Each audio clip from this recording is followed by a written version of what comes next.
दुम्बा दुम्बा बुम्बा बुम्बा बम्बा बम्बा। बुम्बा बुम्बा दुम्बा दुम्बा कुछ ज्यादा ही जल्दी नहीं हो गया दीदी के साथ। खैर, हमारा आज का विषय कुछ दूसरा है। विषय है एनसीपीआई यानी nationalist citizen party of India. राजनीति में शाह और मात का खेल तो आपने बहुत देखा होगा, लेकिन आज की कहानी किसी बॉलीवुड थ्रिलर से कम नहीं है। सवाल यह है कि आखिर कैसे एक गुमनाम पार्टी रातों रात 20 सांसदों के साथ दिल्ली की राजनीति में बड़ी ताकत बन गई। क्या यह अचानक हुआ या इसके पीछे सालों पुरानी तैयारी थी? हम बात कर रहे हैं nationalist citizen party of India यानी एनसीपीआई की। वो पार्टी जिसका नाम कल तक बहुत कम लोगों ने सुना था, आज अचानक सुर्खियों में है। लेकिन क्या टीएमसी में हुई इस ऐतिहासिक टूट सिर्फ एक इत्तेफाक है या फिर इसके लिए पहले से ही एक सेफ पैराशूट तैयार किया गया था? नमस्कार, मैं हूं डॉक्टर गौतम पांडे और आप देख रहे हैं जीपीएन बिहार, सच्ची बात सटीक विश्लेषण। जरा इस रहस्यमयी पार्टी का इतिहास समझिए। चुनाव आयोग के रिकॉर्ड के मुताबिक एनसीपीआई का पंजीकरण 2022 में हुआ था। इसका मुख्य कार्यालय पश्चिम बंगाल के हावड़ा में दर्ज है। इसके पास ना कोई बड़ा चेहरा था, ना कोई जनाधार और ना ही कोई राजनीतिक प्रभाव। इसके राष्ट्रीय अध्यक्ष थी शिवली कुंडू, जो कलकत्ता हाई कोर्ट में वकील हैं। यहीं से पहला बड़ा संकेत मिलता है। यह ऐसी पार्टी थी जिसे जनाधार वाले नेताओं ने नहीं, बल्कि कानूनी बारीकियों को समझने वाले लोगों ने खड़ा किया था। पार्टी ने 2023 में त्रिपुरा विधानसभा चुनाव भी लड़ा। उसने कुछ सीटों पर उम्मीदवार उतारे, लेकिन नतीजा बेहद खराब रहा। उम्मीदवारों को कुछ 100 वोट भी नहीं मिले और सभी की जमानत जब्त हो गई।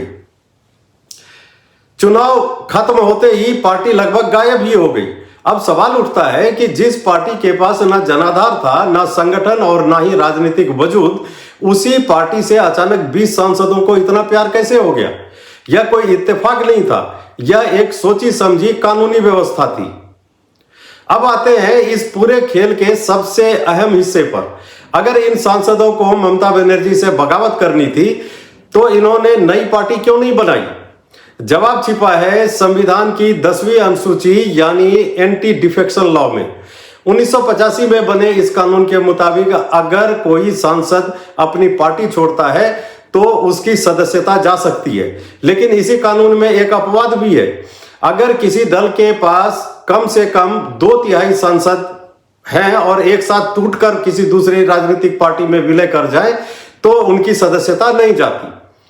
टीएमसी के लोकसभा में 28 सांसद थे, 2/3 का आंकड़ा 19 होता है, यानी बागी गुट के पास 20 सांसद थे। संख्या पूरी थी, लेकिन एक बड़ी कानूनी समस्या थी। यह सांसद रातों रात अपनी नई पार्टी बनाकर खुद को वैध नहीं ठहरा सकते थे। उन्हें किसी पहले से मौजूद राजनीतिक दल में विलय करना था। नई पार्टी के रजिस्ट्रेशन में महीनों लग सकते थे और इस दौरान उनकी सांसदी खतरे में पड़ जाती। इसलिए जरूरत थी ऐसी पार्टी की जो पहले से रजिस्टर्ड हो, लेकिन राजनीतिक रूप से निष्क्रिय पड़ी हो। एनसीपीआई इन बागियों के लिए वही तैयार सेफ हाउस बन गई।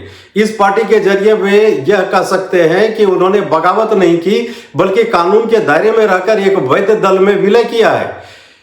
यही इस पूरी कहानी का सबसे बड़ा कानूनी दांव है। अब जरा इसकी क्रोनोलॉजी समझिए। ऊपर से देखने पर लगता है कि बंगाल चुनाव हारने के बाद टीएमसी के नेता हताश हुए और पार्टी छोड़ दी। लेकिन राजनीतिक गलियारों से आने वाली खबरें इशारा करती हैं कि इस बगावत की पटकथा बहुत पहले लिखी जा चुकी थी। टीएमसी के भीतर अभिषेक बनर्जी का कद लगातार बढ़ रहा था। पुराने और वरिष्ठ नेताओं को लगने लगा था कि पार्टी में उनकी भूमिका सीमित होती जा रही है। इसी दौरान अंदरूनी आकलनों ने संकेत दिया कि बंगाल की सत्ता में बदलाव संभव है इस बार। यहीं से एक एग्जिट प्लान तैयार होने लगा। दूसरी तरफ एनडीए को लोकसभा में एक भरोसेमंद और मजबूत सहयोगी की जरूरत थी। वहीं बागी नेताओं को ऐसा राजनीतिक ठिकाना चाहिए था जहां उनकी सांसदीय और राजनीतिक प्रभाव सुरक्षित रह सके। यानी यह पूरी कहानी विशुद्ध रूप से गिव एंड टेक की राजनीति जैसी दिखाई देती है।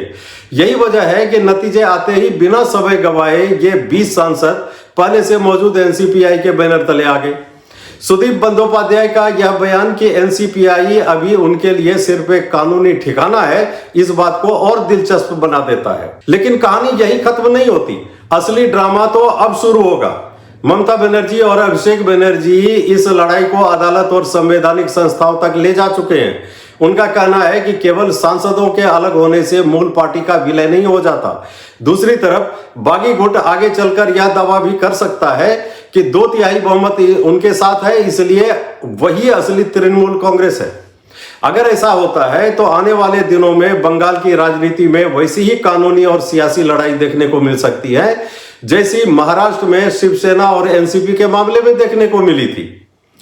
तो दोस्तों, क्या एनसीपीआई वाकई एक सेफ पैराशूट है जिसने बागी सांसदों को राजनीतिक क्रैश लैंडिंग से बचा लिया, या फिर ममता बनर्जी एक बार फिर इस कानूनी चक्रव्यूह को भेद देंगी?